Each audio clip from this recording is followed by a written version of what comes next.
할렐루야. 아침 7시에 찾아가는 하나님의 말씀, 오늘은 신명기 27장 1절에서 10절까지 있는 말씀입니다. 신명기는 세 편의 설교로 구성되어져 있습니다. 1장과 4장에서는 과거의 역사를 회고하며 모세가 기록한 과거적인 설교다.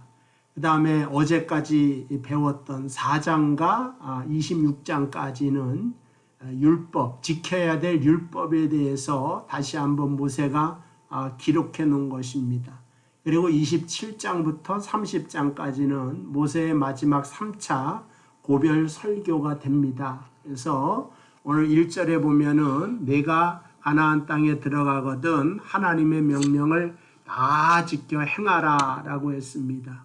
이 행하기 위하여서 첫 번째로 큰 돌을 세우고 거기에 석회를 바르고 그 다음에 그 석회 돌 위에다가 하나님의 율법의 말씀을 빠짐없이 기록하라고 말씀하고 있습니다. 그러니까 돌에다가 석회를 뿌리고, 그러니까 그 석회 흰색 때문에 아마 말씀이 더 잘 보이게 만들고 돌에 새겼으니까 지워지지 않게 만드는 것, 이것이 바로 하나님의 뜻이었고, 가나안 땅에 들어가서는 할 일이 얼마나 많겠습니까? 국가적으로 정비도 해야 되고, 그 다음에 정치 시스템도 만들어야 되겠고, 경제 시스템도 만들어야 되겠고, 그런데 하나님께서 가장 먼저 이스라엘 백성에게 명령한 것이 뭐냐? 돌들을 주워다가 석회를 뿌리고 하나님의 말씀을 다 기록해라. 이거는 가나안 땅에 들어가서 성공적인 삶은 말씀 중심적인 삶을 살 때 너희가 성공적인 삶을 살게 된다. 이것을 가장 중심, 가장 우선적인 것에 두어야 된다고 하는 것을 알려주고 있습니다. 그러니까 이스라엘이 애굽에서 정말 어렵게 나오지 않았습니까? 광야를 통과하는 것도 40년 만에 정말로 힘들게 통과했는데 이것이 끝이 아니고 가나안 땅에 들어가는 것이 이제 비로소 시작이 되는 것을 알 수가 있습니다. 그리고 특별히 이 돌비에 새겨진 그 율법의 말씀을 에발산에 세워라 그렇게 말을 했어요. 그리고 이 에발산에서는 저주를 선포하라 그랬어요. 무슨 저주냐? 그린 심산에서는 축복을 선언을 합니다. 하나님의 말씀을 들으면 이러한 축복을 받을 것이다. 근데 에발산은 뭡니까? 불순종하고 적혀진 말씀에 순종하거나 지키지 못했을 때 너에게는 하나님의 저주가 있을 것이다. 그래서 저주받는 길로 가지 아니하고 축복의 길로 가기 위하여서 에발산에 그 돌비를 세워두라 이렇게 말씀하고 있습니다. 그리고 돌비를 세운 곳에는 새 연장을 대지 말아라. 여호와를 위해서 거기에 제단을 쌓고 거기에 이제 제사를 지내라고 말씀하고 있습니다. 그래서 제사를 통해 하나님과의 관계 회복, 그러니까 가나안 땅에 들어가서 가장 중요한 게 뭐냐?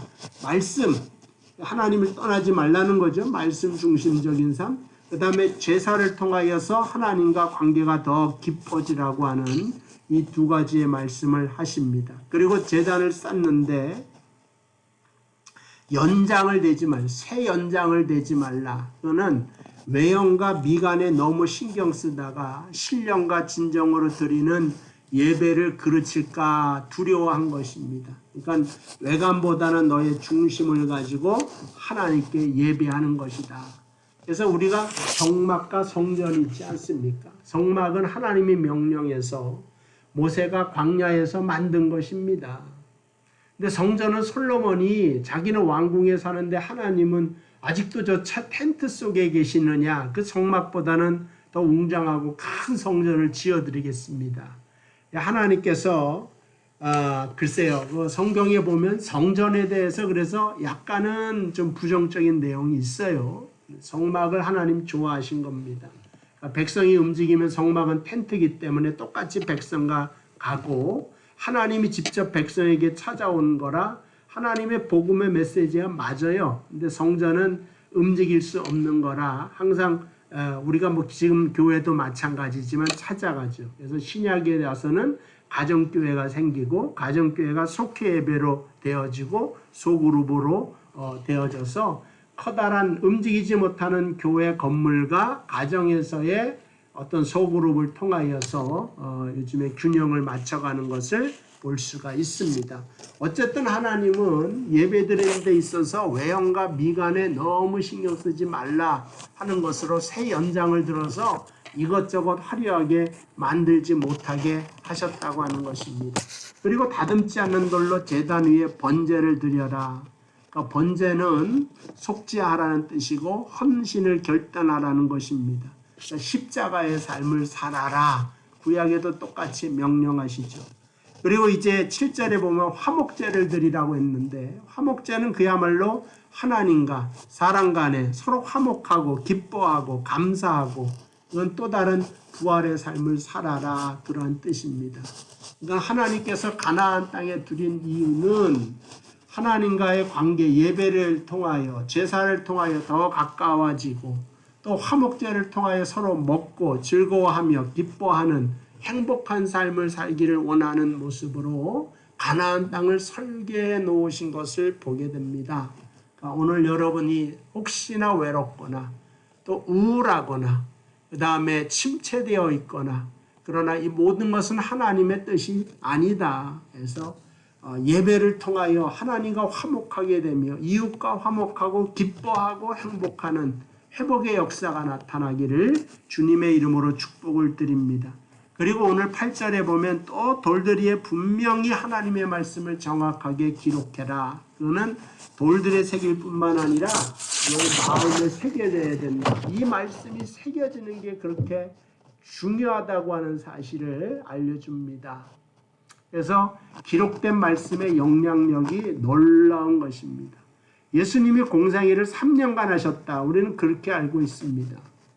석가모니나 다른 위대한 성인들, 아리스토텔레스나 소크라테스 이런 사람들보다 짧은 생애를 사셨어요. 근데 그 어떠한 위인보다 정말 커다란 영향력을 지금까지도 미치게 된 것은 무슨 영향이냐? 복음서가 있기 때문입니다. 바울의 서신서가 있기 때문이다. 그러니까 기록된 말씀이 있기 때문에 그 영향력이 계속해서 말씀을 통하여서 구원의 역사가 이루어지는 것을 보게 됩니다.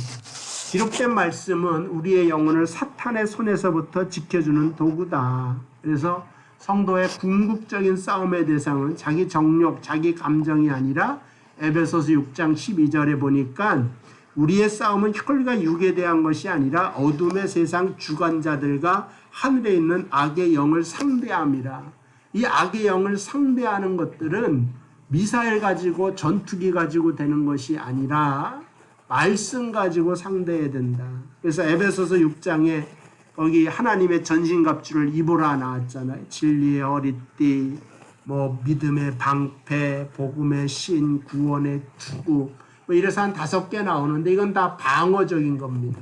공격적인 무기는 한 가지예요. 그건 말씀의 검이다. 그러니까 말씀의 검, 최상의 방어가 또 최상의 공격이 되지 않습니까? 그래서 이 말씀의 검을 가지고 어둠의 세상 주관자들이 공격해 오는 것을 똑같이 공격으로 이겨나가라고 하는 말씀을 주신 겁니다. 오늘 신명기에서도 똑같은 말씀입니다.